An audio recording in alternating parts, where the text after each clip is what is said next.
This is the offshoot or side story project to my main project, Japari Reality.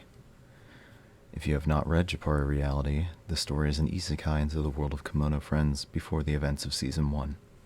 This story begins after the narrator is found to be a friend by the owls and goes out on his own. A small warning, this story features much darker themes than Japari Reality and any other Kemono Friends media. Thank you for listening. Chapter 1. I'm alone again. My adventure to the library was intriguing, to say the least. Finding out I'm well and truly a friend wasn't shocking on its own, but compounded by the fact I'm a human male made the entire revelation all the more jarring. I now belonged to Japari, but it didn't make a difference to me. I had wandered away from the library onto one of the innumerable trails in the forest area. I let my feet take me wherever they felt while I enjoyed the view as it went by. As I followed a trail I happened upon, I noticed how it seemed to become more trodden on as it continued. I felt like it led somewhere, so I followed it intently. I had nothing more than a slight feeling of it going somewhere of note, and was fully expecting it to go nowhere, but I kept on it. As I kept going, the sides of the trail became wider, the tree density became thinner, and more light came in from the canopy. I continued on the trail to what appeared to be an exit. An opening in the vegetation formed a barrier between the forest and beyond. I came to an open, slightly shaded clearing with short grass and two other trail entrances to my front and left. To the right in the distance was what looked like a Japanese-style building, obscured by trees in front of it. Intrigued, I began walking toward it through the tree-dotted yard. I noticed how parts of the grounds were deliberately made to be sunny or shady with tree placement and appreciated the detail. I kept walking toward the Japanese-looking building until I was hit by something. I heard a few footsteps from somewhere, and before I could react, I had the wind knocked out of me. My vision was still a bright blur of the trees above, but I could feel something heavy on my stomach. I began struggling harder, attempting to move, kicking my feet and thrashing my arms against the ground to no progress. My vision cleared, and I saw the torso of a brown figure above me, luminous amber eyes and ears like a deer. I thought I was going to be killed by a Lovecraftian forest creature, but with a tick longer recognition of the figure, I saw human arms, a human face, human shoulders, and a blank, stern expression. I paused my mind to see what my assailant would do next. They remained entirely motionless, as well as emotionless when I was attempting to free myself. My breathing was still incredibly rapid, and my heart thundered to the point it was the only thing I could hear. I noticed a large, pointed, horn-like spear that they were holding inches away from my face. In an instant, the thought of my life being ended by a killer friend flashed through my mind. I imagined that some friends did nothing but kill, and I was just the next victim. The fear in my mind scrambled any thoughts after that. "You're not a Celian," my assailant uttered. "What are you?" The horns shifted in their grip, their expression still unchanged from a blank stare. They paused and remained completely motionless for a moment more. "Celians don't breathe." My rate of breathing was still incredibly rapid from being winded, my fight-or-flight response not helping any for keeping my heart rate or breathing rate in check. My heart still deafeningly hammered out beat after beat. The weight on my stomach lifted, and the attacker moved out of my vision. As soon as I felt the lifting of restraint from my body, I hurriedly rushed to get as far away from them as possible. I awkwardly clambered to my hands and knees to run away, but when I looked back at the attacker, they were standing motionless. I got onto my feet and looked once more before running any further. They were still in their same position, unchanged. I stopped in my tracks. Everything in my body told me to run, but I didn't. I stared back at the figure, and they stared back at me. My vision fully cleared, and I could make out distinct brown patches on their clothing. They were holding their spear at a downward angle, and were standing in a relaxed but ready position. They didn't pose a threat anymore, and when their words about me not being a Celian processed, I understood what had happened. I composed myself for a moment to calm my heightened nerves, and began my approach to them. It took me a moment to get ready to move any closer to them, but I remained as calm and as natural as I could. As I stepped toward her, the colors of her clothing became much more distinguished. Her hair on the very top of her head was a very dark brown color, closer to black, and coming out of this section were two thin, irregularly curved horns. The hair below the topmost black section was a light cocoa color, retaining the same shade to the ends of her hair. From the brown section, two deer-like ears stood near her horns. Her hair was swept back to the rear, with two brown strands from her bangs going to either side of her face.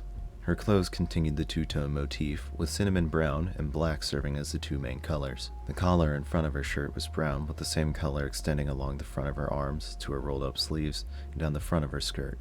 The sides and back of her shirt were black, and the sides of her skirt extended the black color, but were interrupted by a section of brown along the rear. She wore long black fingerless gloves that extended under her shirt with brown patches on the inner forearms.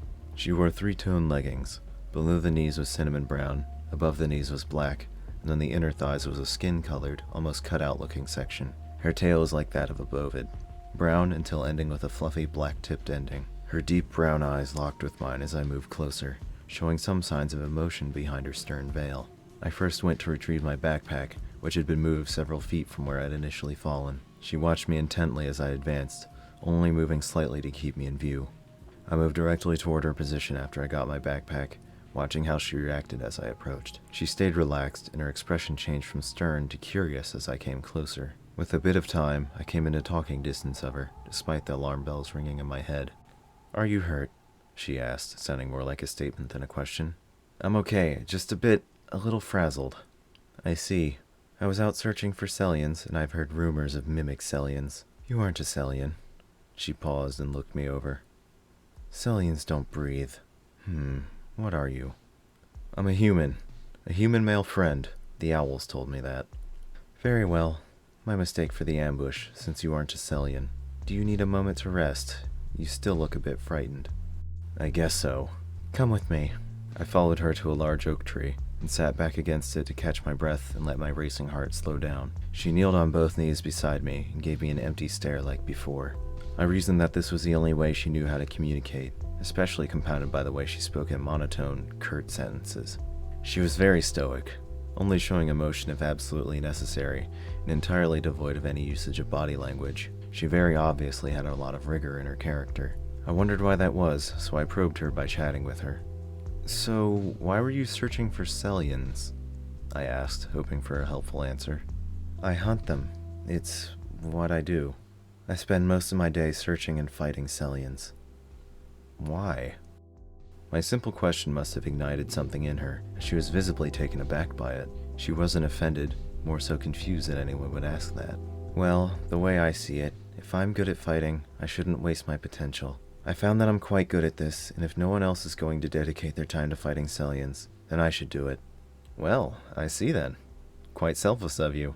"Where were you going before this?" she asked in return. "I wasn't going anywhere specific before. I was just wandering around and came across that Japanese-looking building over there. I was going over to it and, She interrupted me. "The dojo, that is my home." "Whoa, really? Can I see it?" I asked, likely too excited. She returned a nod and stood up. She extended an arm to help me up, and began our walk across the rest of the field to the Blue Roof Dojo. I had fully calmed down by this point, and was fully back to my normal self. My hands and elbows still ached from being bashed against the ground, and my strides were a bit wobbly after getting up, but I was fine aside from that. We came to the front of the dojo, where many tall double doors spanned under the overhang of the round tiled blue roof. Some doors were already open, some wide open, and others just a crack. She entered through the largest set of doors at the center of the building, and I followed inside. Inside, there were blue gym mats spanned across segments of the floor, with extra rolls of them positioned in a corner. The tan wood floors reflected the light entering from the paper and wood grid patterned walls, akin to a traditional Japanese dojo. There were a few fighting dummies around, and some of them appeared to have slash and puncture wounds in them. I followed her into a room on the right side of the building. It had a makeshift bed made from blue mats stacked on top of each other with assorted linens on top, a small table, a single chair, and a metal cabinet. This was her bedroom. It was a little dirty. A small amount of grime around the edges, discarded scraps on the floor, and signs of hasty cleaning in certain areas. The whole room was quite cramped as well. There wasn't much space to reorganize or get properly cleaned anyway. "This is my room. It isn't much to look at." She stepped out of the room and I followed. I was then struck by the realization that I never got her name. I felt a little embarrassed that I didn't ask yet, so I asked immediately. Hey, I didn't get your name. Sorry I didn't ask earlier. My name is Topi," she returned, cutting me off. "I'm Havix," I replied, trying not to be as curt as she was. She placed her horn spear against the wall outside her room, next to which were other discarded spears. The other ones had large chips and breaks in them, the outwardly curved edge and tip having the most obvious damage, and the spears having what looked like attempts to sharpen them. I paused to look closer at her broken weapons, observing the nuances between them and the scrape patterns along the edge. "You're interested in my spears?" she asked, startling me out of my focus of her weapons. "Yeah, I was just looking at the edges of them." "Did you sharpen them?" I returned. "Yes, I did," she answered, and then picked up a very old, partially disintegrated-looking spear. This is one of my oldest ones. I found that when one would chip, I would become much more efficient at fighting Cillians. I then tried sharpening an edge on the horn to the same effect. In use, the horn part of the spear acts like a sword, and I would cut through Cillians instead of puncturing them. After I discovered this, I dedicated myself to fighting Cillians. Whoa, I stupidly reacted to her explanation. She placed back the old spear and picked up her newest one. She handed it to me, handle first, and I took it. I looked at the sharpening on the edge and noticed how well it was done. It was by no means razor sharp, but more than enough to need to be careful around. The sharpened side of the weapon was longer than the dull, short side, and it handled much more like a sword than a double-sided spear. As I held it, I noticed how light it is compared to how large it is. It felt as if it were hollow, but it very clearly wasn't. I finished observing it and handed it back to her. She placed it against the wall and walked to the blue mats on the floor. "Would you like to play fight to train?" she asked. "Play fight?" I replied, not knowing what she meant by that. "Yes, a fight for training. Not to hurt, but to practice. Go until you or your opponent is pinned." "Sure, I guess." My curiosity led me over to her. She kneeled down on the mats, and so did I. "Do you understand the purpose of this?" "Yeah, don't do anything to hurt, no hits to the back of the head, keep it above the belt. I've done something like this before, I think." "Very well. Are you ready?" "Yeah, but go easy on me. I'm not sure how strong you are." I largely played defense for the first round, just holding my ground and blocking her moves. I wanted to get a feel for her strength and strategy, and once I felt I understood her tactics, I let her pin me and reset for another round. The second round started off similarly, with me taking defense, but I slowly started making advances and got more comfortable with the feeling of fighting. I managed to get her pinned, but only out of technicality, since I sort of trapped her arm under her back and restrained the other one. The third round I went much more offensive, and surprised her with an actual challenge. Midway through, I realized how intricate our strategies were developing, despite this just being a play fight. I finished off the third and final round by pinning her, this time properly. She seemed stunned at the fact I managed to beat her, but took the loss well. When we finished, it was starting to become evening. I thought about leaving and finding another place to stay, but something in the back of my mind told me to stay with her. She seemed interesting, and I felt if I stayed with her long enough, I could help her with her Cillian hunting, which she was so passionate about. Since we had little to do, I took some time to clean up around the place with Topi, getting dust collected, equipment put back, storage organized, and her room tidied up. I also discovered that the walls were removable, and that there were a few spare ones inside the storage area. With Topi's help, we expanded the size of her room and made a room for me next to hers. I copied her blue mat setup and borrowed some of her makeshift bed sheets for the night. For dinner, we had one Japari bun each, and afterward, we went to bed. I laid awake for a while, just trying to comprehend what happened that day. I started off getting attacked by a stranger, and then later on gained their trust to stay in their house and even play fought with them. I still didn't know much about Topi, only that she hunted Cillians, didn't like talking, and found out how to sharpen her weapons. She was still mysterious. I didn't understand what made her tick yet. I imagined silly backstories she could have until I drifted asleep. Chapter 2. Topi woke me up early in the morning. The day had just begun, and the inside of the dojo was quite dim, despite the paper walls allowing light through them freely. I was still quite sleepy, but got out of bed and got dressed to see what Topi was up to. "You're up now." "Good. Are you willing to hunt Cillians with me?" she asked. "Sure. When are we going?" "Now, if you're ready." "I'll need a minute," I replied. I had part of a Japari bun and plenty of water for my breakfast, then told Topi I was ready. Before we left the dojo, we did some stretching together to get ourselves primed to fight later on. She grabbed her spear on the way out, and we began our hunt. We started our hunt on a trail Topi was familiar with. The trail was quite well defined. It seemed to be a trail made by deer or just by someone walking on the path enough times.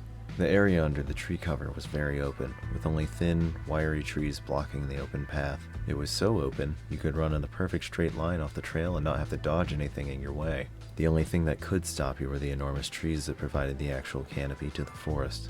As we went further along the trail, the way forward was less clear, and it seemed to curl off in a random direction. Topi kept walking along a path I couldn't see, and then sharply turned at a seemingly random spot. We walked for another few minutes, and made another sharp turn. We continued for a few more feet, then she stopped. She flicked her ears and panned them left and right. She looked back at me. "Are you ready to fight?" she asked in her usual monotone voice. "Yeah, are there Cillians nearby?" I asked. She flicked her ears again and looked forward. She moved her spear in front of her and slowly kept moving forward. There was something unseen around, but she couldn't tell what it was. The tree density to our front and right blocked sight past 20 feet in the woods and obscured anything that could be lurking within. I heard a low, deep, fluctuating vibrato sound of a Sellian nearby. Topi heard it too and told me to stay back. A red, spherical, solid-formed Sellian floated out from the denser area toward us. Topi sprung into action immediately, running toward the Sellian and taking a slash at it, stunning it in place. She then took another slash, cutting it in half all the way to its center. The Sellian fell to the ground, where it rapidly dissolved away, rather than popping into a shower of diluted sandstar cubes. Another Sellian made an appearance from out of the woods. This time I wanted to try fighting it. I shouted to Topi that I wanted to take it, and she let me have it. I ran toward it like Topi did, and threw a boxing-like punch at it to see what it would do. As my fist contacted the soft green eye of the circular foe, I felt its outermost shell deform, stretching and then breaking, and my punch carrying through, moving the beast back a few feet in the air. I moved closer to it again and repeated, this time the punch bursting the Sellian into a spray of the familiar diluted sandstar cubes. "Good kill," Topi congratulated me. To her right were an array of advancing Sellians. I pointed them out to her and we advanced toward them. I took the right side of the group and Topi took the left. I used the same punches like I did before and switched it up with strong kicks for a few of the smaller ones. Most of the Sellians burst with one strike, but some needed two. Topi made quick work of her fights, but I needed some more time for mine. She watched me fight the last of the Sellians, making sure I didn't mess up or get hurt. When we finished, Topi didn't say anything to me. Her emotionlessness didn't help my attempts to see if she was satisfied with my performance. I waited a moment to see if she would say anything, but she didn't. She simply carried on the hunt silently. I got behind her again, as she resumed our seemingly random path through the forest. We went deeper into the woods, where the vegetation became denser, and there were many more places for Sellians to lurk. Topi heard Sellians again, but this time she didn't say anything to warn me. She slowed our pace to a crawl and readied her spear. 5 Sellians appeared from various places, each a different color and shape. Some were similar to the rigid type, having definite limbs and parts, and others were loosely shaped, only defined by their single color. I let Topi take her pick of the Sellians first, and I took what was left. I sailed a strong punch into the center of a green Sellian, and stepped left to fire another punch into a Sellian behind the first one. I pivoted over to another Sellian with short blue tentacles, managing only a light strike onto it, sending it back about a foot. I moved myself back to the second Sellian, finishing it off with a left hook, and to see the first Sellian fragmenting away on the ground. To finish off my last opponent, I let it draw near and used my body weight to throw an extra strong punch at it. It fractured and popped on impact, showering me in sandstar dust. Topi had finished her Sellians before me and was idly standing by, watching me go. She turned around once I had regained my composure and walked back into the open wooded section. We walked back to the main trail we started from, Topi somehow retracing her zigzagging path. When we were nearly back to the dojo, she finally spoke about my performance. "You did a good job. You will need training, however." "Thank you. I was going to ask how I did." When we reached the dojo, Topi set up a punching dummy for me. She explained that she wasn't experienced in my hand-to-hand style of fighting, but she saw things that could be improved. In truth, I wasn't very confident in my boxing style. My prior experience was some sparring and video tutorials on how to fight, but I was still relying on instinct for what to do. To test my current fighting ability, Topi instructed me to imagine that the dummy was a Sellian and to fight it until she said stop. I threw a few different kinds of punches, trying to mix up my approach and to see what felt right to do. The rubbery coating of the dummy didn't quite feel like a Sellian or human skin. When my bare knuckles contacted it on a punch, it made my skin feel like it was sliding and gripping at the same time. I kept going for about 30 seconds until Topi told me to stop. When I stopped, it felt like my knuckles were on fire. She told me my punches weren't straight, and I was letting my hits slide too much. She also told me to correct my posture, as I didn't look confident while moving. She demonstrated what I should stand like, and asked me to box the dummy again. I went for another few seconds, and by the end, my hands were red. I focused too heavily on my posture and trying to keep my guard up that I forgot to punch straight, and had injured my hands again. I knew what I was doing wrong, so I practiced punching in slow motion, trying to correct myself and find what worked. I felt that I had it all put together, so I went back to the dummy. I let a few punches out and felt the skin of my knuckles wear away again. I had gotten better, but not good enough. I continued firing off ones and twos, trying to get better, but my skin opened more and more with each imperfect blow, leaving red marks in the impact spots. I felt as if I were doing something simple wrong, and with enough punches thrown, I would get it right. The pain in my hand seared, but I forced it out of focus in my pursuit of getting it right. Topi had to shout at me to get me to stop so I wouldn't continue bleeding more. She helped me clean up my hands and patch over my bloodied knuckles. I felt upset that I even let myself get to that point of self-injury, letting myself punch my knuckles raw because I felt I could do a little better. In a rare stroke of sympathy from Topi, she explained that she went through the same things I did. When I first started to train my fighting style, I did something similar like you did. I tried doing a slash, but each time it wouldn't go how I wanted it to. I would try again and again, until I hurt myself or until I got it right, I interjected, understanding the fault in my training. Like tunnel vision. The focus on one thing so strong you don't realize what you're doing to yourself? I understand. Tunnel vision. That is how you describe it? That's what I call it, at least. Thanks for getting me patched up. I cleaned off my blood spots from the dummy and had lunch afterward. We didn't do very much for the rest of the day since my hands weren't very usable with the bandages on. In the evening, I tried doing some kicks on the dummy, just to see if I was even good at it, but I found my balance and posture to be lacking. I practiced it for a while, making sure I was actually making progress and not just doing the same thing over and over like before. Topi kept watch of me as I trained, studying my demeanor and how I carried myself through a fight. She talked to me about my philosophy of combat after I finished practicing kicks. So, what do you think of when you're in a fight? You are much different from me, she asked in her usual monotone voice as always. I usually don't think out complete, full thoughts when I'm in a fight. Sometimes I do, like if I need to do a complex series of maneuvers, or if there's something I desperately need to adjust or keep in mind. I usually just have impulses of action, like I don't think to block and how I'm gonna do it. I just move to the position I know best and take it from there. And what is your strategy? She asked, showing intrigue. I like to make my strikes deliberately. I don't really like the little taps to make my opponent flustered, especially now since Sellians don't even understand what emotion is. I like to limit my attacks to ones I know will connect and do damage.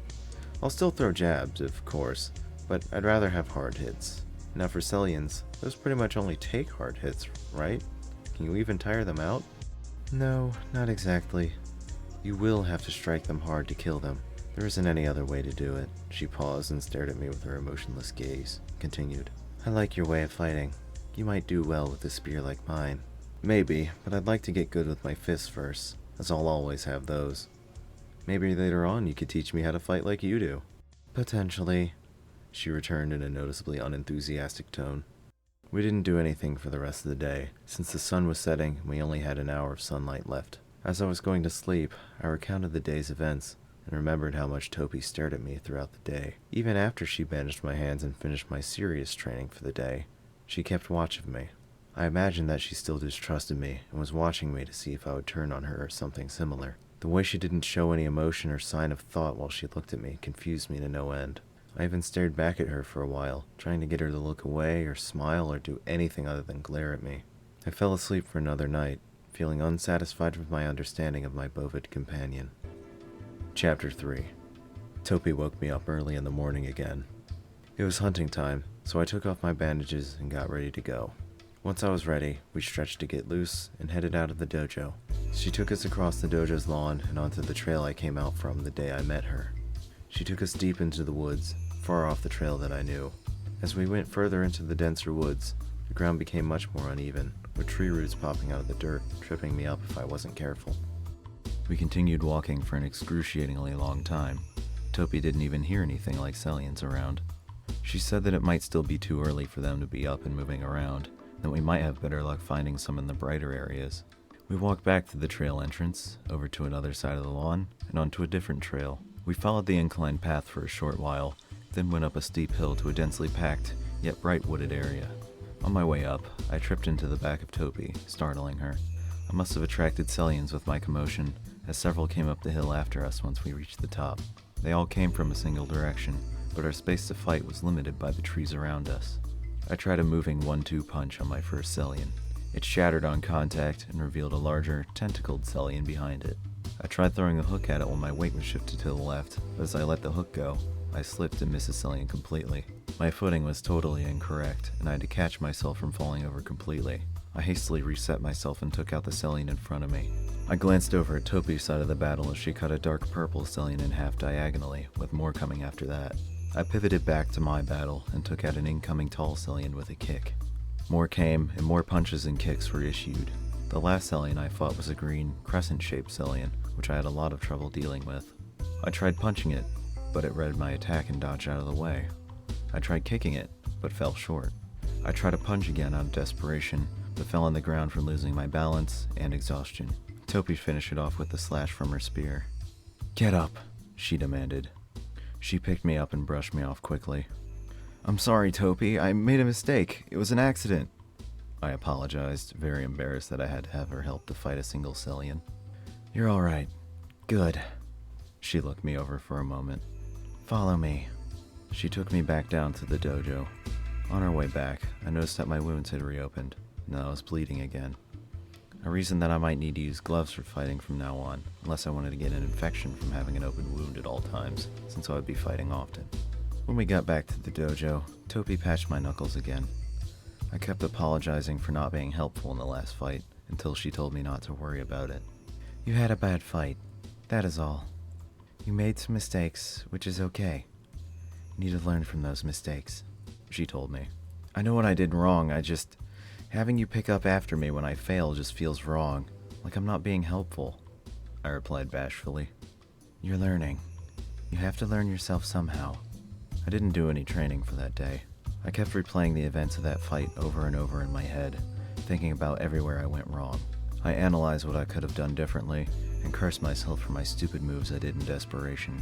For as much as I thought about what I did, I knew I couldn't change the past and move forward from it. Topi continued staring at me like she did yesterday. I finally worked myself up to ask her why she stared at me constantly. I walked over to her and sat in front of her. She stared directly into my eyes like usual and didn't think anything of me. "Topi," I began. "Yes?" "Why do you stare at me so much?" Several emotions crossed her face. She broke her stern veil for a moment, letting her surprise pass for a change. I had cracked some part of her shell. "Well, it's because I don't trust you. No, I can't trust you yet. I can't trust you," she stammered out. Everything about her told me that she was hiding the truth. She spoke louder than usual, her voice a higher pitch. Her eyes darted around the room, her shoulders scrunched. She covered her hands and sat up taller. I didn't want to unsettle her more, so I played along with her lie. "You don't trust me?" "I trust you, Topi. I understand why you don't trust me yet. We only met a little while ago, and I'm not a very good fighter. I hope I can gain your trust somehow." She returned a nod, and I stood up. She didn't follow me with her gaze. Instead, she very sharply looked away from me. I knew I had struck a chord with her, so I let her handle her emotions alone, so she wouldn't have to keep them hidden around me. I stepped outside for a bit and explored around the dojo's exterior for a while. I made a lap around the dojo. Through the paper walls, I could hear Topi talking to herself, muttering something like, "No, I don't. I can't." I told her through the wall that I would be going on a short walk and that I'd be back soon. She told me to be safe and to keep my guard up while I was out. I walked across the open lawn and sat against one of the trees facing out toward the bright area.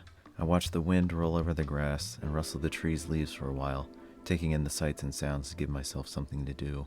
I shut my eyes for a moment, and when I opened them, I saw a dark-clothed friend making their way across the field. They had waist-length black hair, with silver at the front, and short, white-fronted ears poking up from each side of the dark brown section at the top of their head.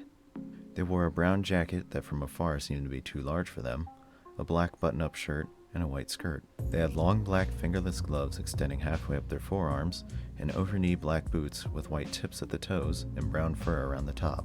They had a round black and silver-based tail with a black beginning just below the edge of their skirt. "Hey, you over there!" I shouted to them, standing up to make myself more visible. They walked over to me happily, and I met them in the sunlight. When I had a clear view of them, they had an X-shaped scar under their right eye, and their jacket turned out not to be too large for them.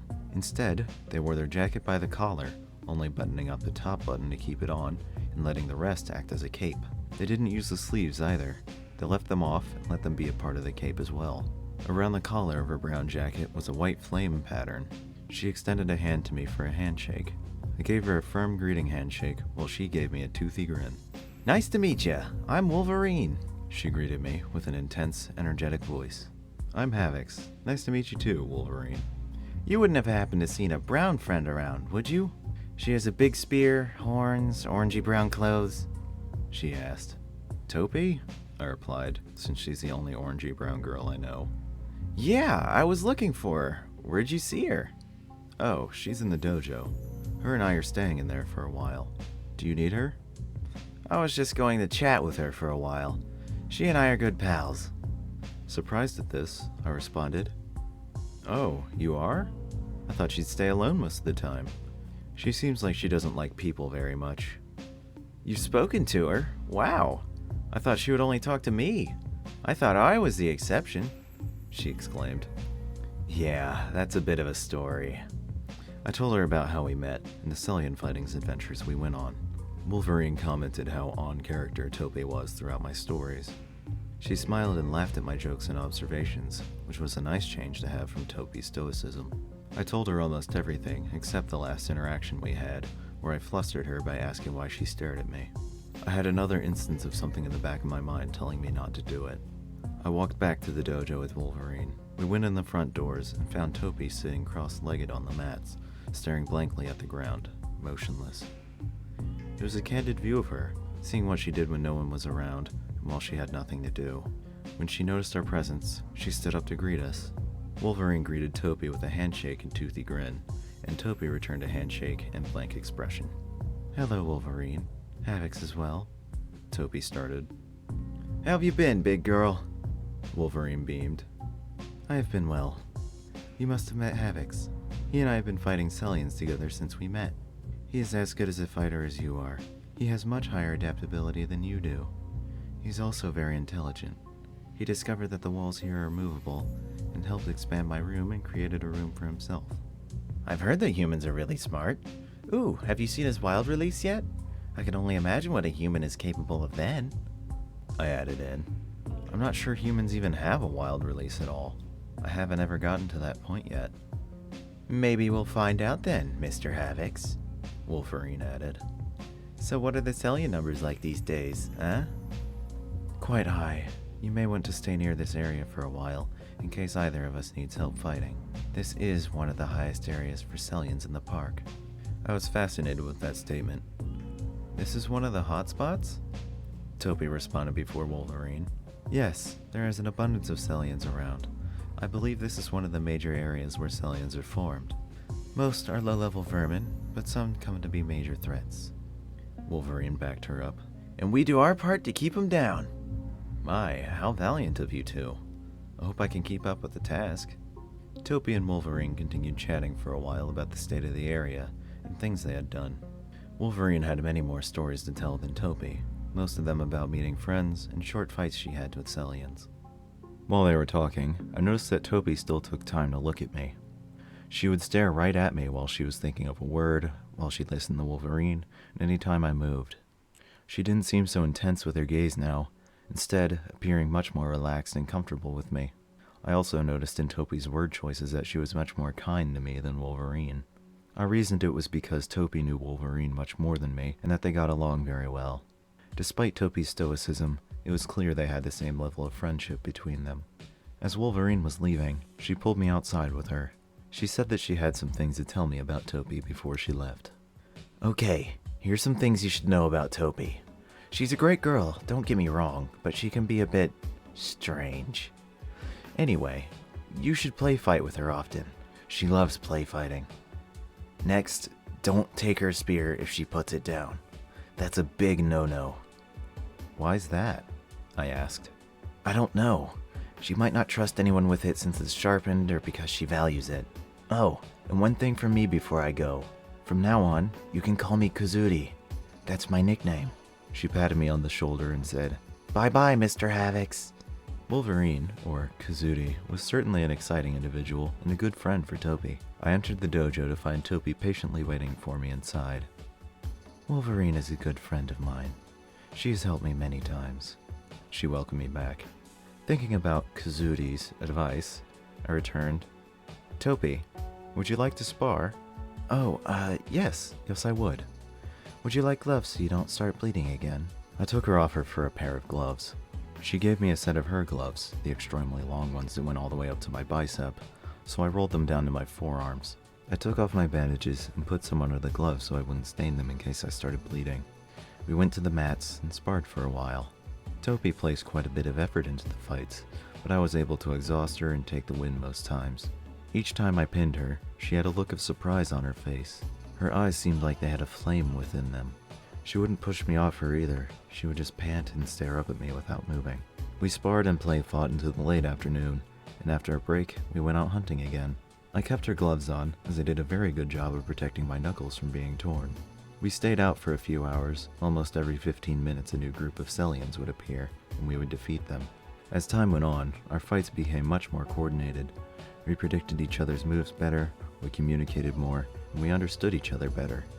Topi was the stronger, harder hitter, and I was the lighter, more agile one.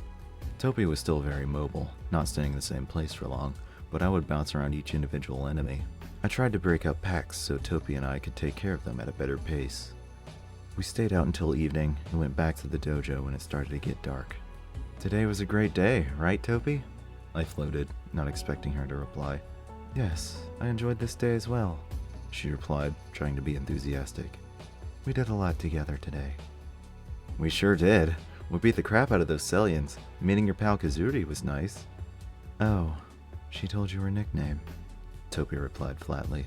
We arrived back at the dojo shortly after our conversation. We quickly cleaned ourselves up and got ready to bed since the daylight was waning. While I was lying in bed, I felt that I was now making a connection to Topi.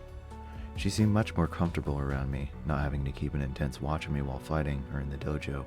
Her demeanor around me was much more relaxed as well. I couldn't tell what changed, but something did. Maybe we were becoming friends. Chapter 4. The next day was more of the same. Wake up early, get ready, and head out to fight. Topi warned me that we were going to be out a lot longer than usual today, and that I should prepare myself adequately. I did as she asked, and managed to keep up with her all the way to midday when she took us back to the dojo. While we took our break, I asked her about how I was doing. "Am I still doing well?" We were out there for quite a while. "Do I still fight well over time?" "Yes, you do. You're a proficient fighter." Thanks. I felt like I was slipping there at the end, letting myself get a little too loose. "Oh, is there anything you want to ask me?" She thought for a while and asked, "Why did you choose to stay with me?" "Ooh, good question," I playfully replied. I took a moment to consider how I should reply. I didn't want to suggest that I was being selfish or say something that meant I was using her for protection. I needed to be very careful with how I replied. "You're unique. When you said that you hunted Sellians, I knew right then that you're unlike any other friend I would meet. Your will to fight for those who can't told me right then that I should stay with you so I could help you in any way I could. You've got a heart of gold." She digested my words for a moment, the familiar blank stare looking back at me as she processed them. "That is what you think of me," she stated, more than asked. "Yeah, you're so..." I trailed off. Her gaze was now subtly different. Before, she would almost stare through me, like she was trying to see what I was thinking. Now she stared into my eyes, looking at me. Her eyes possessed the flickers of flames I saw when we were play fighting, but now there was a look of longing as well. Just as soon as I noticed it, her expression changed back to her usual self. I didn't dare to pry any further with flattery of her. I knew I had said enough to get my point across. I see," she returned. She looked forward and deliberately blinked a few times. I felt embarrassed that I made myself sound like I desperately wanted to be her friend, or like I was begging for her attention. I didn't feel that way at all. I just wanted to become her partner for fighting. She stood up, retrieved a Japari bun, and split it with me. While eating, I thought about what would happen if we got hungry while out, or more pressing, if we were injured. We might not be near the dojo when that happens, so we would need to have something that we could bring along with us. I devised a plan for a small bag we could carry around with us that had everything we needed and could also be dropped before a fight. My backpack was too large for this use, but I found a more suitable, satchel-like bag in Topi's room. It was like a triangular backpack, but smaller, had only one strap, and was much easier to drop than a normal backpack. In addition, it didn't have to be worn as a backpack. It could also be used comfortably like a mail bag, around the shoulder and down to the side if desired. I placed some improvised medical supplies we had inside: scissors, cloth, gauze, band-aids, and water to start. I also put in some snacks for the both of us and additional water in case we were out longer than usual or either of us got hungry. I continued refining the contents of the bag, thinking of things to add or remove until Topi said it was time to hunt again. I took the bag with me to try out the setup. Overall, it was nice to have around, if a little cumbersome to drop before a fight. It was still very easy to keep on and extremely nice to have around in case either of us got hurt. Thankfully, we didn't need to use it, and my plan of dropping it and picking it up later worked very well. I even let Topi take the bag for a bit, letting her get used to the weight and feel of it. When we got back to the dojo after our hunting adventure, Topi thanked me for my mindfulness of our needs. She also had the idea to have something with her to take care of injuries, but she could never find the right thing to use to carry supplies. Afterward, we got ready for bed. We still had a lot of sunlight left in the day, but Topi went to bed early anyway. I only found out she went to bed because I went to ask her a question, but found her fast asleep. She looked very relaxed and peaceful in her slumber, instead of the tense and serious Topi I knew. When I went to bed, I noticed how rough my blue mat bed setup was, and grew a little annoyed with it. I considered taking a trip to the other Apple building near the library to see if I could find a mattress, just so I could sleep a little better than the balled-up linens I was currently lying upon. The next day, Topi slept in a little longer than usual. It was much brighter outside when she woke me up, the interior of the dojo brighter as well. She wasn't as hurried with getting ready, but she was still prepared to go out hunting. On the way out, I made sure to bring the backpack along with us. We were out for quite a while. There were significantly fewer Sellians this day. I joked that we got rid of them all yesterday and now we're just doing cleanup duty. We still had enough to do, but toward midday we grew bored of wandering around in circles. Topi took us far away from the dojo to a spot we hadn't been to yet, and on the way over, we met up with Kazuri. She was exploring off the trails for a while, and we happened to cross paths. She noticed the backpack almost immediately, and I explained its purpose when questioned. She liked it, and asked for some of the Japari bun I had since she hadn't had anything to eat that day. I shared some with her, and she scarfed it down, just like the ravenous nature of a wolverine. Shortly after her lunch, we came across a pack of Sellians. I dumped the bag and got right to work. Our fight was quite close quarters, despite the wide area we were in. I felt that I was always too close to Topi or Kazuri, their sharp attacks getting too close for comfort several times. It didn't help that the Sellians attempted to surround each of us individually, making my boxing strategy not work as well. Thankfully, I managed to get through the fight untouched by friend or foe. I noticed that Topi and Kazuri worked well together, even better than Topi and I did.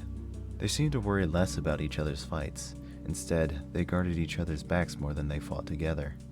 After the fight, all three of us headed back to the dojo. We didn't realize just how far away we went, and it took us close to an hour to get back. We all took a well-deserved rest from the sun and relaxed in the dojo's shelter. Once we finished our break, we set out hunting again.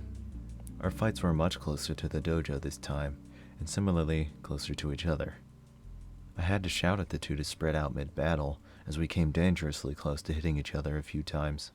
Once we adjusted, our fighting became much easier. We didn't have to worry about spacing as much. The three of us weren't the best at the start, but as time went on, we grew much more adapted as a group. Kazuri had to leave after a few fights. She had to go meet up with her friend to escort them through the forest, and she was late. She bid us farewell and ominously requested, more so begged us, to be careful around each other. We assured her we would, and she went to do her bidding. The next fight went without a hitch. I felt entirely in my element, and stayed within my bounds of what I was capable of. My punches felt refined, and my kicks were strong, a noticeable improvement over the last few days. After the fight, I felt a little sore from the day's activities, but was okay to keep going. In the following battle, I started feeling weaker as the fight progressed. When I would fire a punch off, I would get good contact, however my muscles felt powerless, like my arms were limp. It made me slower and less able to react. Near the end, right as I was feeling my weakest, I faced off against the blue tripedal Sellian. I threw what should have been a strong punch at it, but it came out powerless and didn't land any damage. It returned the attack by forming an appendage and throwing its own punch back at me, landing in my gut. The blow knocked me to the ground, and I felt the outline of my guts being stirred around from the hit. The sensation filled me with a pulse of adrenaline, but it was immediately replaced with weakness. I tried to scramble away, but my powerless limbs prevented me from moving. I had to lie still for a moment to gain some energy so I could force myself up. Topi killed the rest of the Sellians that were above me as she saw me go down, and pulled me up to my feet. I managed to stumble away undetected as Topi finished off the rest of the Sellian pack. I sat back against the tree as my arms and legs trembled from weakness and waited for Topi to finish the battle. She took very little time to defeat the rest of the group and immediately came to my aid with the backpack in tow. As she walked toward me, I saw a bright amber glow fade from her eyes, returning to her normal deep brown. She wordlessly checked me over, searching for cuts or bruises. She had me drink the water in the bag, placing it in my mouth without asking. I felt some energy come back to me as the water went through me.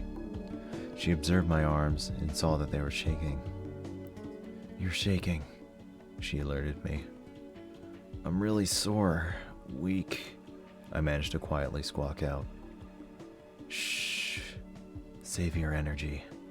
She then lifted my shirt and rubbed my tummy, searching for any bruises or sore spots made from the blow I took earlier. She asked if anything hurt, and I shook my head no. She lowered my shirt and put her hand over my heart to feel my heartbeat. She held her hand on my chest for a long while and remarked that my heart felt strong to her. She gave me another drink afterward and asked me to rest. She kept a careful watch of me as I laid back against the tree. My muscles ached even while I was sitting still, and moving made my whole body hurt. I tried flexing my arm muscles to get used to the searing pain, but Topi asked me to stop so I wouldn't tire myself needlessly. She let me rest for a few more minutes and asked if I had enough energy to walk. I replied yes, and she lifted me up onto my feet. As I put my weight onto my legs, it felt as if they were being highlighted. Not entirely with pain, but with unease and shakiness. Topi guided me through my first steps on my weakened legs, picked up our things, and then began our journey back to the dojo. I trudged through the pain, zoning it out of my mind by watching Topi's bovid-esque tail flip around as she walked. I kept my focus on it to distract myself from the distance we had to cover to get back, instead making her tail my constantly moving finish line. When we finally arrived back at the dojo, Topi gave me warm water and food, then helped me into bed. She was unusually caring to me throughout the whole ordeal, seeming genuinely concerned for my health. It wasn't as far as cradling me in her arms and singing me to sleep, but she made it a point to ensure I was okay, much more than she did before. She checked in on me several times throughout the rest of the day and gave me plenty of food and water. By sundown, I felt much better, almost good enough to move on my own again. Before we went to bed, Topi had me do some light stretching to make sure my muscles would regrow correctly and instructed me to lay flat and not curl up when I was asleep. I awoke the next day on my own. Topi had left the dojo without me. I got out of bed and stretched on the mats to get my blood flowing. I did everything I could to heal faster and better, and to my surprise, I felt significantly better already. I thought my soreness would last about a week or two, but overnight the pain was halved. I reasoned it was the sandstar in the air helping me out and didn't pay it any mind. As I stretched, I noticed that the tenseness from freshly healed muscles wasn't there either. It felt like I had superhuman healing, but when I stood up, my legs reminded me that I was still quite sore. I took it easy for most of the day, using my legs sparingly and getting plenty of food and water through me. In the late afternoon, Kazuri stopped by to check in on me. Topi had asked her to give me some assistance and company while she was gone. Kazuri sat on the mats beside me as I stretched and chatted with me to pass the time. It was mostly small talk until she broke the boredom with a story. "Do you want to know where I got my scars from?" she asked. "Sure, tell me." "Well, when Topi and I were learning to control our wild releases, we went deep into the woods. We got into a fight with a group of Sellians, and she went crazy. Even when it was finished, she kept swinging her spear around. She then turned on me, and I barely managed to keep her off. She only managed to claw at me twice, and that's where I got my scars from." I instantly knew she was lying when she extended the E in deep. I told her I knew it was a lie, and she was disappointed that I didn't fall for her story. Okay, you got me. I really got the little one from falling out of a tree. I lost my hold and caught a branch on my way down. The big one was from a Sellian attack." "Makes sense to me," I said. We talked about dangerous things we had done, Kazuri smiling and passively wagging her tail in approval. She had a thirst for adventure, eagerly listening to my stories and excitedly telling hers. She understood what I was telling her, even things she hadn't seen before, like my stories of ice skating. It was nice, as well as confusing, to have someone who understood what I was telling them, reassuring me that I wasn't alone with my experiences. I asked her how she knew so much, and she responded that she read a lot at the library. "You can read?" I asked. "Yeah, Topi and I can read. It's pretty rare. I thought only the smart friends could read, but here we are. Topi returned to the dojo in the middle of our conversation. She was glad to see me moving again and asked how I was feeling. I said I was still a little sore, but much better than yesterday by a large amount. She didn't think of how I was healing so quickly, instead focusing on how I was doing right then. I felt good knowing that I had someone with me who cared about my health. I should have left you a note before I left. I didn't want you alone for too long, Topi said as she put her spear away. She sat down next to us and talked about her day. There were many large Cillians today. I had some difficulty fighting them alone, but it wasn't a problem. I believe that I fight better with a partner. You tired? Kazudi asked. Topi laid back on the mats and sighed to signal yes. She stared up at the ceiling and breathed deeply to relax and to get more air in her system. Hey, take it easy out there. Don't end up like me, I gently warned her. Yeah, we don't need you getting hurt. Kazudi backed me up. Topi looked up at me with her longing gaze again. Her stare showed her inner thoughts to me. I had ideas of what she was thinking, but I didn't want to find out what they were. I laid next to her, and Kazudi did the same. I thought about the three of us together and the bond that we had formed. We'd become a team, supporting and protecting each other in our Cillian hunting. I still felt like I was a less valuable member, but I was glad to be a part of their team. I knew that I could count on them for help if I ever needed it. Chapter 5. All three of us woke up from our unplanned nap around the same time. I felt much better when I woke up, almost as if I wasn't sore at all. We had slept through the afternoon and still had the whole rest of the evening to do as we wished. Topi didn't want me to go out hunting yet, so I searched for something we could do that wasn't straining. I remembered that my bed was quite annoying to sleep on, so I asked if she was willing to help find a new bed. Since the task would be mostly walking, she agreed, and the three of us set off in search of a mattress. We went near the library and found a similar Apple building. It was uninhabited by any friends, and was previously used as a vacation rental home. Unlike the library, it didn't have a tree coming through the roof, and its structure was fully intact. The doors were locked, so we had to break a door to get in. Thankfully, the deadbolt broke through the door frame easily, and we let ourselves inside. Up the first set of stairs was a bed for 2 people, complete with sheets and pillows. I was hoping for 2 twin-sized beds, but one large one would work as well. We searched for any other beds, but there weren't any. Topi was hesitant to take the bed at first, but went along with it when we found no other option. We moved it down the stairs, careful not to bump it into anything, and hoisted it over our shoulders back to the dojo. Kazudi collected the sheets and pillows and carried them back to the dojo with us. We assembled a bed frame out of blue mats and stacked our newly acquired bed on top in Topi's room. Our bed adventure was finished, but we still had most of the evening left to use. We didn't think of anything else we could do, so we set off on a short walk in the woods. We went on the familiar wide trail, the one we hunted on for the first time together. Kazudi and I chatted about the landscape of Japari and how astounding it was, with occasional additions from Topi. I realized that I was feeling good enough to hunt again, and told the others. Right as the words left my mouth, something in the distant woods shifted, drawing our attention to it. It was large. I instinctually thought it was a bear or possibly a moose, but it had to have been larger. Topi's ears flicked and swiveled. Then she backpedaled, moving us back. She didn't have her spear with her, and we were ill-prepared for a fight. The unseen entity within the woods shifted again. This time I thought I saw an enormous arm move several feet.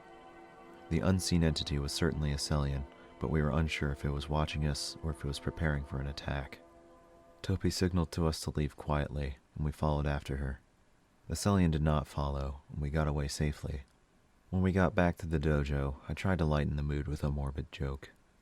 "Hey, looks like we've got something to look forward to on the next hunting trip, right?"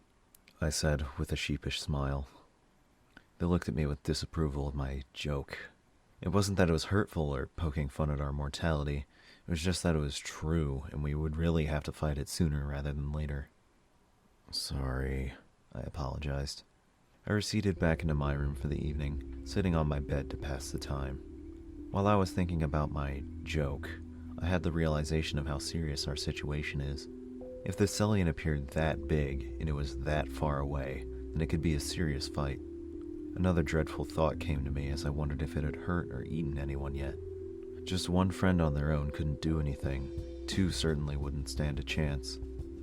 I knew we could take it down together, but that would be a long, stressful fight. I knew I could die in a fight like that, not even from being eaten, but from blunt force trauma or from a sharp attack. If I were to break any bones, I'd probably just ask Topi to kill me out of mercy. Dark thoughts about every way I could die or be mortally wounded swirled in my mind. I knew I was doing the right thing for the park, but the very real possibility of death at every corner had finally shown itself to me. It made me feel sick. Sleep in my bed. Topi appeared at my door in her night clothes, a gray shirt and dark gray shorts. It was now late evening, and night was approaching quickly. I gladly went to her bed and got under the covers. It was significantly better than just the blue mats, and considered our trip worthwhile. Topi got in bed next to me, and we tried to ignore that each other was there until we fell asleep. Topi woke me up when she did, and we got ready for the day together. I felt uneasy about what was coming in the day, and tried to keep calm before going out. We did our normal routine and headed out. Our fights for the day were easy. It felt as if the Sellians were giving me a break to ease me back into our routine. I did notice that there were a lot more formless, single-color Sellians about, with the solid type being more uncommon. There were less encounters as the day rolled on, but discomfort growing with the lack of activity. The looming threat of the giant Sellian haunted me throughout the day, and the main thing that got my mind off it was fighting. We ended the day off like usual, wasting time in the dojo until night came. That night, I had a dream that Topi and I were out fighting together. I could feel the whole scene, like I was in control of Topi and I. Our fight felt like a dance, with an odd air of passion and importance to it. After I punched the last Sellian, Topi smiled a very happy smile, and said she was proud of me. I'd never seen Topi smile. I'd hardly seen her happy either. Seeing her like this was so strange, but also very rewarding. The next morning, I awoke with a stream of confidence. I got up before Topi and got ready quickly, and felt like we could take on anything. Topi was a bit slower, but she was going at her normal pace. We came across Kazuri early in our adventure. She informed us that there was an odd lack of Sellian activity, and that she had only seen small ones since we last met. She explained that the focus of their activity may have changed, or that there was a dip in the Sellian population. With that report, my confidence in the day began to wane. Something was up, and I was fairly certain what it was. Very few Sellians made an appearance, even if we were searching for them intently. Kazuri left midway through the day to take care of her own business, and because there was absolutely nothing happening. We searched for a little while longer, and found a large pack of small Sellians. They were all very easy to deal with. They were extremely weak and burst from a single light strike. The only threat they did pose was when they surrounded us and pushed us closer together. I did my best to keep my distance from Topi, but I made a mistake in my positioning. Topi was to my left, and I had been pushed in front of her by the Sellian crowd. I tried pushing through the Sellians in front of me, but was slapped into Topi's way by a Sellian launching itself at me. She was starting a wide swipe at the group in front of her, and my chest intersected her spear's movement. She had sliced my torso. The gash burned and started leaking blood almost immediately. I shouted in anguish, but worked through the pain. I had a surge of electrifying adrenaline and started attacking the Sellians faster. We defeated the horde within a few minutes, and when we were done, I had forgotten about my open wound. "We got those... I tried to say, but ran out of breath. Topi's eyes widened. "Stop moving, you're hurt." I looked down at my chest. Below my ribcage was a gash about 4 inches long. My shirt was ripped open, and blood was soaking through my clothes. Topi guided me to sit on the ground, and she got to work dressing the wound. She worked hurriedly and kept saying that she was sorry over and over. The adrenaline faded, and the pain returned. I shouted as she cleaned the wound. It hurt far more than it should have. She packed the wound with cloth and sealed it with a large adhesive patch. "I'm so sorry. I hurt you. I did that. It's my fault. Forgive me, please. I never want to hurt you. Topi, it's okay. I got bumped into your way. It's not your fault." "It is. I hurt you." "No, it's not. Listen to me." "I'm not supposed to hurt anyone. I hurt someone I care about. This is my fault." Her eyes welled up with tears. She kept the blank stare, but a storm of emotion was going on behind it. I knew I had to take care of her now. Topi, listen to me. You didn't do this on purpose. This was just a fighting incident. Don't blame yourself for anything. Look, you even took care of the wound. It's okay, Topi. A tear fell into her hands. It mixed with the blood.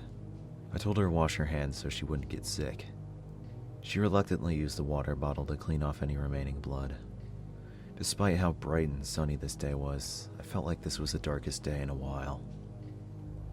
We trudged back to the dojo and got cleaned as deeply as we could and stayed apart from each other. I knew we should have talked to each other about what happened and what we thought, but I couldn't make myself do it directly. I walked over to her and sat in front of her. Hey, could I touch your horns? What? No, she replied immediately. Aw, okay. Actually, yes, sorry, she corrected. I asked her again to make sure she was okay with me touching her horns, and I got the go-ahead. She leaned forward, and I reached out to grab them. I felt the ridges at the front and the smoother section at the top. It had a feeling of grain in my fingers, similar to very fine wood. I noticed that the tips of her horns were flexible, being able to bend more than the rest. I finished feeling her horns and touched her Topi ears next. She looked directly at me while I felt them. She was surprised I wanted to touch them too. I let go and she flicked them several times. Topi, would you say that we're friends? I asked. Silence filled the air between us, and then she whispered, Yes, we are. I know. I trust you. As she finished her statement, Kazuti peeked into the dojo. Topi looked over at the door, and I turned to look as well. She could tell that something was wrong, and when she saw my bandages, she understood. She asked if I was alright, and for the story of what happened. While I retold the events, Topi got more distraught. When I finished the story, Topi was on the verge of tears again. I let Kazuti handle her this time, as she would get through to her better than I could. I stepped outside and found a spot far away enough to hear them speaking, but not any words. They talked for a long time.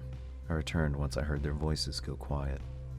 I appeared at a doorway, and Topi looked me in the eyes. As I walked toward her, she glanced down at my bandages, then looked away from me. Kazuti whispered to Topi to reassure her of something, and then she looked back at me. I sat down in front of her and gave her a pleasant smile. So, are you feeling better now? Yes. Hearing her say that she was better was a relief. She was still tense, but she was coming out of it. She asked me a few questions to make sure things were still good between us, and afterward, we fell silent. Topi and Kazuti left the dojo to go on a short hunt to clear their minds. I took a nap to pass the time.